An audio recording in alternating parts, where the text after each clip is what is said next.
Well, let's get some more now on reaction in America to President Obama's State of the Union address. Joining us now from Washington, Sean Spicer, who is the Communications Director for the Republican National Committee. Mr. Spicer, thank you very much indeed. Do you agree with President Obama when he says that it's time to turn the page on the recession that the American economy has and now turn the corner? Oh, absolutely. I think it's something that we've been trying as Republicans to do for some time. We've only controlled the House of Representatives.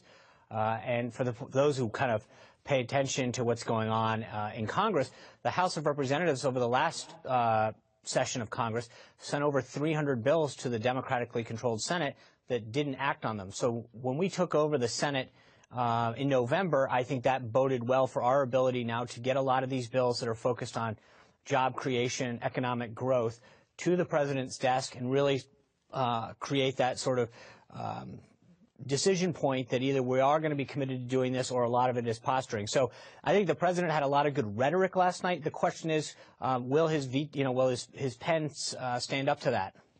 What he was also saying was there ought to be a certain amount of redistribution. He says that the tax measures which he's proposing for extension of childcare and access to state community colleges would only affect the 1%. So he's on the side of the 99%.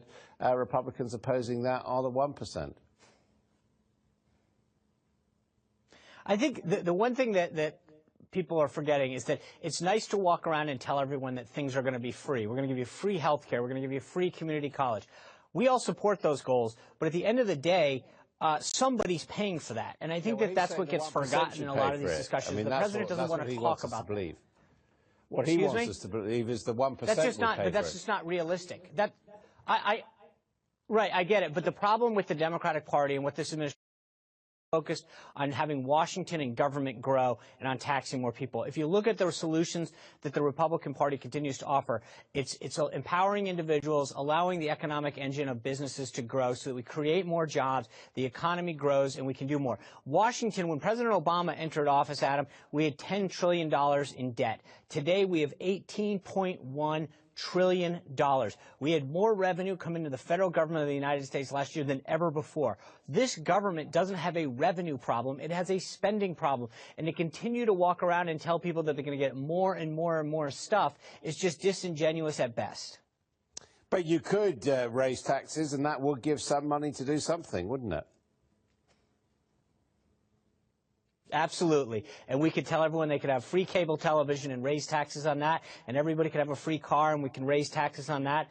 At some point, you start to become a communist country, not a democracy where you allow people to go out there and succeed. I think that the point that I'm making is, yes, you can continue to tax everyone and continue to, quote, give everyone free stuff, but that doesn't last too long. Look what's happened to our businesses, where the administration's now getting upset because businesses have started to, what they call repatriate outside the country because the tax code in the United States has become so onerous for business and corporations to operate in. They've moved over across the pond to places like Ireland or Canada.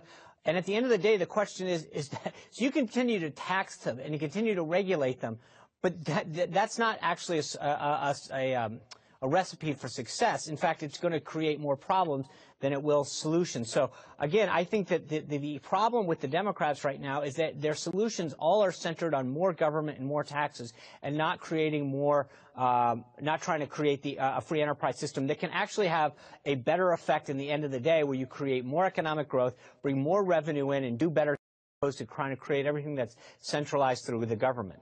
On foreign policy, the president said it would be a good idea if Congress voted to support him in his actions he's taking against IS terrorism. Do you think there's any likelihood that a Republican Congress will support him on that? Yeah, I think in areas, I'm not going to say specifically because I think part of it is that the president gave a lot of broad brushes last night. But I think when it comes to defending the homeland and projecting strength abroad, That's one area where I think we probably can come together a lot more. I think where the president's fallen behind on this is, frankly, I think he hasn't laid out the kind of comprehensive plan that it's not just Republicans, but I think a lot of his own Democrats. You saw Senator Bob Menendez, a very prominent Democratic senator from New Jersey, come out and take a huge swipe at the president's foreign policy initiatives that were laid out last night. So I don't know that this one's actually one where he may get hit harder from his own party than from Republicans. Mr. Spicer, thank you very much indeed for joining us from Washington.